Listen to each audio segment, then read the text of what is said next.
My name is Lena. I'm 23 years old. This story happened over the past year, and it changed everything about how I see my family. I'm not angry anymore. I'm just different now. I used to believe that family meant showing up no matter what. I used to think loyalty was something you gave without asking for anything back. But sometimes you learn that the people who taught you those rules don't actually follow them. Sometimes you learn it the hard way. This is what happened when I finally stopped being the one who always gave. I grew up in a small house with my mom and my older sister, Jenna. Jenna is 26. She was always the one everyone noticed. The loud one, the confident one, the one who needed things. I was the quiet one, the responsible one, the one who helped. My mom used to say it all the time. Family comes first. That's what she told us when we were young. That's what she repeated when Jenna needed something. And I believed it. I really did. I thought that's just what families did. They showed up for each other. No questions asked. For years, I helped whenever they asked. I drove Jenna to job interviews when her car broke down. I lent her money when she was short on rent. I covered her shifts at her mom's birthday dinner when she forgot. I never said no. I never even thought about saying no. That's just who I was. The dependable one. The one who made things easier. My mom would smile and say I was such a good sister. Jenna would hug me and promise she'd pay me back. And I felt good about it. I felt like I was doing the right thing. I didn't know yet that the pattern only went one way. 6 months ago, my boyfriend proposed. His name is Daniel. He's kind and steady, and he makes me feel safe. We've been together for 3 years. The proposal was simple, just us at the park where we first met. I said yes immediately. I called my mom right after. She sounded happy. She said congratulations. Then she asked if Jenna knew yet. I said no. I wanted to tell her in person. My mom said that was sweet. I drove to Jenna's apartment that evening with Daniel. She hugged me. She said she was excited, but something in her smile felt off. I ignored it. 2 weeks later, we had Sunday dinner at my mom's house. I was talking about wedding ideas. Small venue, simple decorations, maybe a garden ceremony. Jenna was quiet through most of it. Then, right before dessert, she stood up. She had an announcement.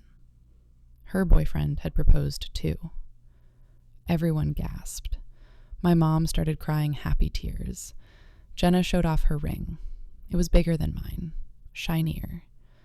She said they were thinking of a spring wedding. I smiled. I congratulated her. But my stomach felt tight. Her wedding date was 3 weeks before mine. She'd already picked it. She didn't ask if that was okay. A few days later, Jenna called me. She sounded stressed. She said she found the perfect venue, but needed to put down a deposit fast. $3,000. She didn't have it yet. Her paycheck was delayed. She asked if I could lend it to her.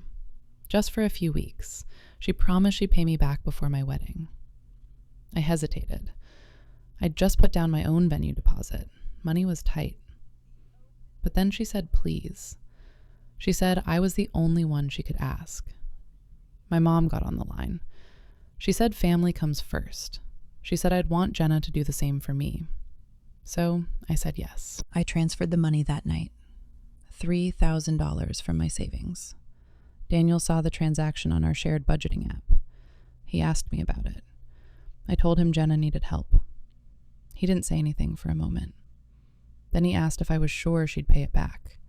I said of course. She promised. He nodded, but I could see the doubt in his eyes. I told him not to worry. This was what family did. They helped each other. I believed that. I had to believe that. If I didn't, then what did any of it mean? I tried not to think about the tight feeling in my chest. Over the next month, Jenna called me almost every day. She needed help picking out bridesmaid dresses. She needed my opinion on flowers. She needed me to come to cake tastings and venue walkthroughs. I went to all of it. My own wedding planning slowed down. I kept telling myself I'd catch up later. Daniel asked when we were going to finalize our catering. I said soon. My mom kept posting pictures of Jenna's planning process on social media.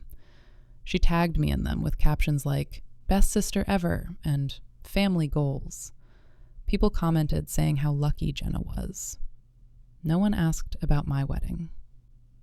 I smiled through all of it. Jenna's wedding was now 6 weeks away. Mine was 9 weeks away. My venue called me. They needed the final payment or they'd have to release the date. I'd been counting on Jenna's repayment to cover part of it. I texted her asking about the money. She read the message but didn't reply for 2 days. When she finally did, she said things were tight. Wedding expenses were piling up. She'd get it to me soon. I called my venue and asked for an extension. They said 1 week. That's all they could do. I told Jenna. She said she understood. She said she'd figure it out. But the week passed and nothing came. I called Jenna on a Tuesday morning. My hands were shaking. I never asked for things, but I needed that money. I needed it now. She answered on the 4th ring. I explained the situation. I tried to keep my voice steady. She sighed. She said she was sorry, but she'd already spent it. Honeymoon upgrades, a better photographer. She said she thought I'd understand. Before I could respond, my mom's voice came through in the background. She told Jenna not to stress. Then my mom got on the phone. She told me not to put pressure on Jenna right before her big day. She said I'd figure something out. I always did. Then she hung up. I sat there holding my phone. Something inside me cracked. Just a little. But I felt it. I called the venue back the next day. I asked if there was any way to work something out. The manager was kind but firm. They had other couples waiting. Without the payment, they had to move on. I lost my deposit. I lost the garden space I'd fallen in love with. I spent the rest of that week looking at other options. Everything available was either too expensive or too far away or just wrong. Daniel helped me search. He didn't say I told you so. He just held my hand while I cried. We finally found a backup venue. It was smaller, less charming, but it was what we could afford now. I didn't tell Jenna. I didn't tell my mom. I just kept going. Jenna's wedding day arrived. It was beautiful. The venue looked like something from a magazine. White flowers everywhere, string lights in the trees. Her dress cost more than my entire wedding budget. I was there early, helping set up chairs. My mom asked me to steam Jenna's veil. I did it. During the ceremony, I sat in the 3rd row. Not the front. Jenna had saved those seats for her friends. I watched her walk down the aisle.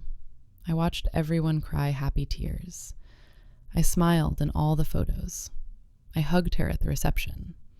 I told her it was perfect. And it was. But inside, something had shifted. Something I couldn't quite name yet. At the reception, Jenna got drunk faster than usual. She was laughing loud with her bridesmaids near the bar. I walked past to get water. She grabbed my arm. She pulled me into the circle. She was telling them about wedding planning. Then she said something that made them all laugh. She said she'd almost picked my original wedding date, but decided to go a few weeks earlier instead. She said it worked out better that way. Her friends laughed. One of them said something about great minds thinking alike. Jenna looked at me and winked, like it was a joke we shared. I smiled. I nodded. Then I walked away. My face felt hot. My hands felt cold. Jenna and her husband went to Bali for 2 weeks. My mom posted photos from their honeymoon every day. White beaches, sunset dinners, couples massages. When they got back, I texted Jenna asking if we could talk. She said she was so busy unpacking and getting back to normal life. Maybe next week. Next week came. She said she was exhausted from work. Maybe next month. I stopped asking. The money was never mentioned again. Not by her, not by my mom. It It was like it never happened. Like I'd never lent it. Like I'd never lost my venue because of it. I went to work. I planned my wedding. I said nothing. My wedding was now 6 weeks away. Daniel and I sat at our kitchen table with a spreadsheet. We were over budget, even with the cheaper venue, even with cutting things we wanted. His parents offered to help. I felt grateful and guilty at the same time. I kept thinking about the $3,000. I kept thinking about Jenna's honeymoon photos. Daniel asked if I wanted to postpone, move the date until we saved more. I looked at him. I said no. I said we were doing this. I said I wasn't letting anyone take this from me. He looked confused. He asked who would take it. I didn't answer. I just went back to the spreadsheet. I called my mom 2 days later. I didn't want to, but I was desperate. I explained the situation. I asked if she could lend me $1,500, just to cover the caterer deposit. I'd pay her back after the wedding. There was a long pause. Then she said she wished she could help, but she'd spent a lot helping Jenna with wedding costs. She was tapped out right now. She said I understood, right? I said yes.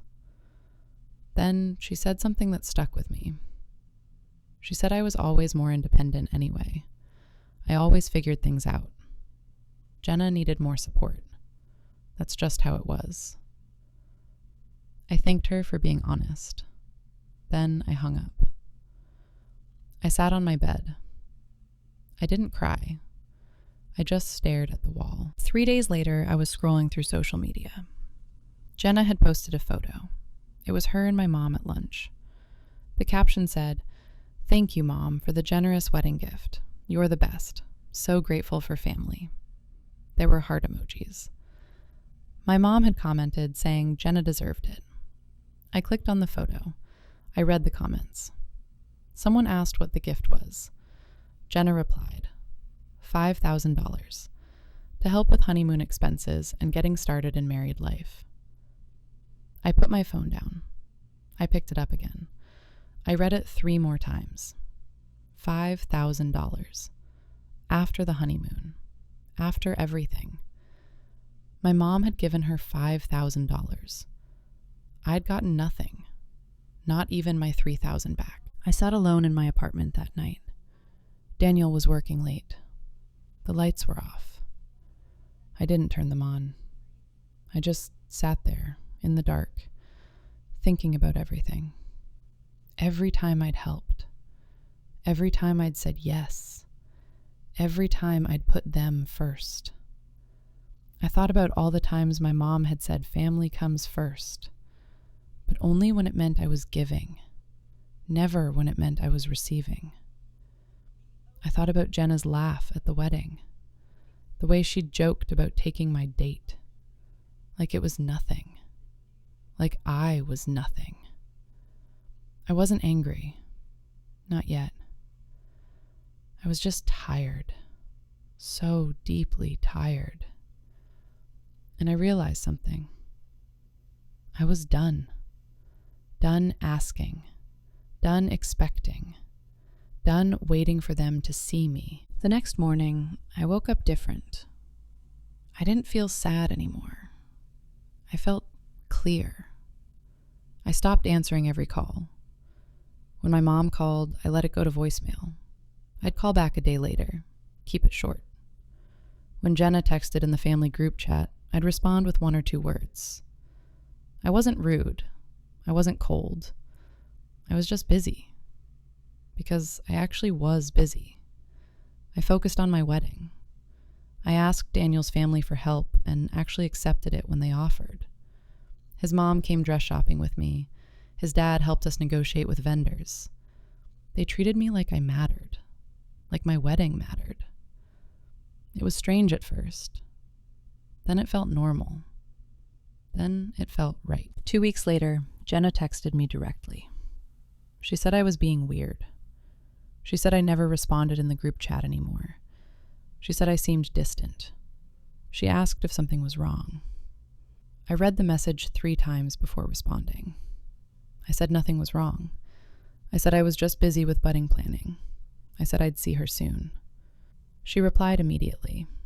She said she wanted to help with my wedding. She said she had so many ideas now that she'd been through it. She said we should meet for coffee. I said maybe. I said I'd check my schedule. I never checked my schedule. I never suggested a day. She stopped asking after the 3rd time. My mom called 2 days later. I almost didn't answer. My wedding day was 3 weeks away. Everything was finally coming together. The smaller venue actually felt more intimate, more us. Daniel's family had helped with flowers and music. His aunt was making our cake. His cousin was doing photography.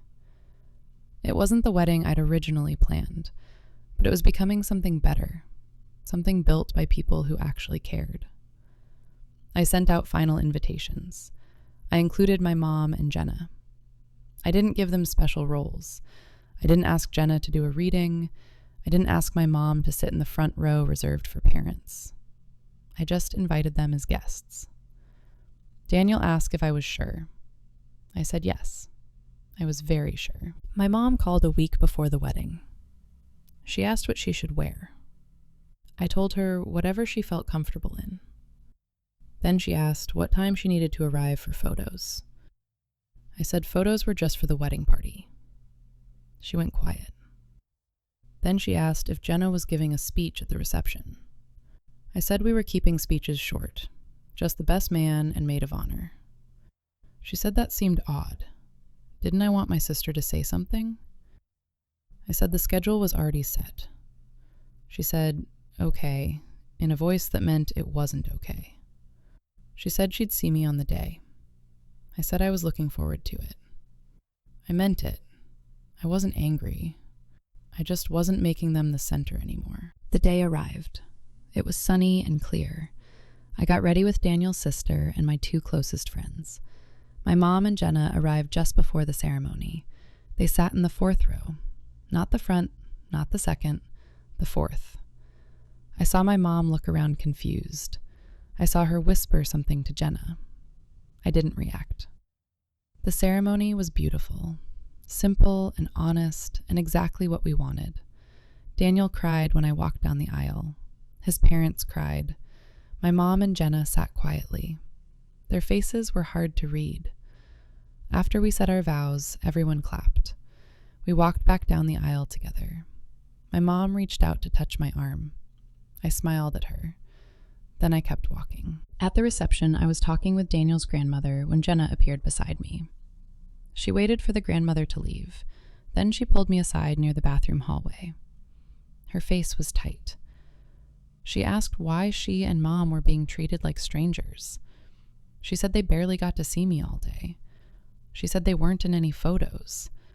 She said Mom was hurt. I looked at her calmly. I said I didn't think she'd mind. I said she'd been so busy with her own life lately. I said I figured she'd understand. Her mouth opened. Nothing came out. Then she said, this was different. I asked how. She didn't answer. She just walked away. I went back to my reception. I danced with my husband. I felt light. The next morning, my mom called. Daniel and I were having breakfast before our honeymoon flight. I put her on speaker. She said we needed to talk about yesterday. She said I'd embarrassed her and Jenna. She said people were asking why they weren't involved. She said after everything they'd done for me, this was how I treated them. I listened. I didn't interrupt. When she finished, I said I was sorry she felt that way. I said the wedding was what Daniel and I wanted. I said I hoped she'd enjoyed it anyway. She said that wasn't the point. I said I had to go catch a flight. She said we'd talk when I got back. I said okay. Then I ended the call. Daniel looked at me. I smiled. I actually smiled. We came back from our honeymoon 2 weeks later. It was a small trip, a cabin in the mountains, quiet and perfect. When I turned my phone back on, there were several missed calls, most from Jenna, a few from my mom. I listened to one voicemail. Jenna's voice sounded stressed. She said she needed to talk to me when I got back. It was important. I didn't call immediately. I unpacked. I went back to work. I settled into married life. 3 days later, my mom called. She said Jenna was going through a hard time. Her husband had lost his job. They were struggling with bills. The honeymoon debt was worse than they'd thought. They needed help. My mom's voice was careful, like she was testing me. That evening, Jenna texted me. She said she knew we probably weren't on great terms, but she was desperate. She needed to borrow $2,000, just until her husband found work, just to cover rent and credit card minimums. She said it was a family emergency. She said she wouldn't ask if it wasn't serious. I read the message sitting on my couch. Daniel was cooking dinner. I showed him the phone. He read it. He looked at me. He didn't say what I should do. He just waited. I put the phone down. I said I needed to think about it. He nodded. I didn't respond to Jenna that night, or the next day, or the day after that. On the 4th day, my mom called. Her voice was sharper now. She said Jenna was waiting for my response. She said this was serious. She said Jenna really needed me. Then she said it. Family comes first, Lena, just like always. I took a breath. I said I remembered. I said I remembered when I needed my venue deposit back. I said I remembered when I needed help with my wedding. I said I remembered the $5,000 gift Jenna got. There was silence on the line, long and heavy. Then my mom said that was different. I asked how. She didn't answer. She said I was being unfair. I said I had to go. She said we weren't done talking. I said yes, we were. Then I hung up. I texted Jenna that evening. I said I couldn't lend her the money. I said I was still recovering from covering my wedding costs alone. I said I was sorry she was going through this. I said I could offer emotional support. I could listen. I could help her look for resources. But I couldn't give money. I sent it before I could second-guess myself. She responded in under a minute. She said I was unbelievable. She said when she needed me, I wasn't there. She said this was who I really was. Selfish, cold. She said Mom was right about me. I read the messages. I felt the old guilt rising. Then I felt it settle. Then I felt it leave. I didn't respond. I just turned off my phone. Over the next week, the messages came. From Jenna. From my mom. Some angry. Some pleading. Some trying guilt. My mom said I'd changed. Said marriage had made me selfish. Said she didn't recognize me anymore. Jenna said I was punishing her for something. Said I was holding grudges.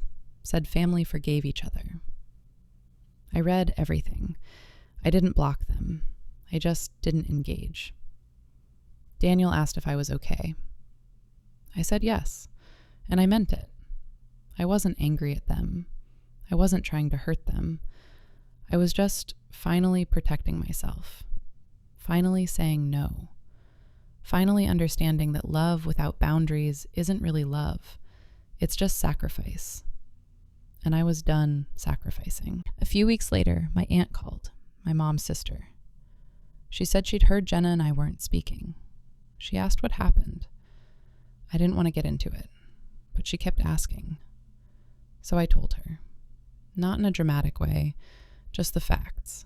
The venue deposit I never got back. The help I asked for and didn't receive. The gift Jenna got that I didn't. My aunt went quiet. Then she said she didn't know. She said my mom had made it sound like I'd just suddenly turned cold. Other relatives started reaching out. Cousins, my uncle. I told them the same story. Calm, factual, no emotion. I wasn't trying to turn anyone against my mom or Jenna. I was just finally telling the truth. And the truth made the pattern visible. Over the next 2 months, things got harder for Jenna. Her husband was still job hunting. Bills were piling up. She started reaching out to other family members for help. My aunt said no. She said Jenna still owed her money from 2 years ago. My cousin said no. She'd heard what happened with me. My uncle offered to help her husband with job connections, but wouldn't give money. Jenna posted vague things on social media about learning who your real family is, about fair weather support. Some people commented with sympathy. Others stayed silent. My mom stopped posting as much. The family photos slowed down. The cheerful updates disappeared. I didn't feel happy about any of it. I just felt separate from it, like watching something from far away. 4 months after my wedding, my mom called. I almost didn't answer, but something made me pick up. Her voice was different, softer, tired. She asked how I was. I said I was good. She asked about Daniel. I said he was good too. Then silence. She said she'd been thinking a lot. She said maybe she hadn't been fair.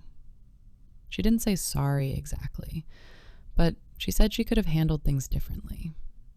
She said she didn't realize how much I'd been carrying.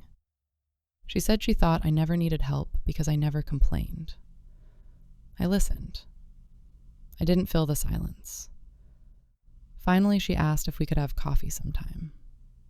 I said maybe. I said I needed more time. She said she understood. The call ended. I didn't feel relieved. I didn't feel vindicated. I just felt neutral. Life kept moving forward. Daniel and I settled into our apartment. I got a promotion at work. We adopted a cat. We had dinners with his family every other week. They asked about my day. They celebrated my wins. They showed up when they said they would. It was strange at first, being around people who were consistent, who didn't need me to prove my worth over and over. I started saying no to things I didn't want to do. I started asking for help when I needed it. I stopped apologizing for having boundaries. My mom and I texted occasionally, short messages, surface level. Jenna and I didn't talk at all. I wasn't waiting for an apology anymore. I wasn't waiting for them to understand. I was just living, and that felt like enough. Sometimes I think about everything that happened. The money, the wedding, the distance between us now. I don't regret any of it. Not the boundary I set, not the help I didn't give, not the relationship that changed. Because I learned something important. Family comes first only works when it goes both ways. When one person is always giving and the other is always taking, that's not family. That's just a pattern. And patterns can be broken. I'm not the same person I was a year ago. I'm not the one who says yes to everything. I'm not the one who disappears so others can shine. I'm just someone who knows her worth now. Someone who protects her peace. I'm not angry at them anymore. I'm just clear about who I am. And that clarity feels like freedom.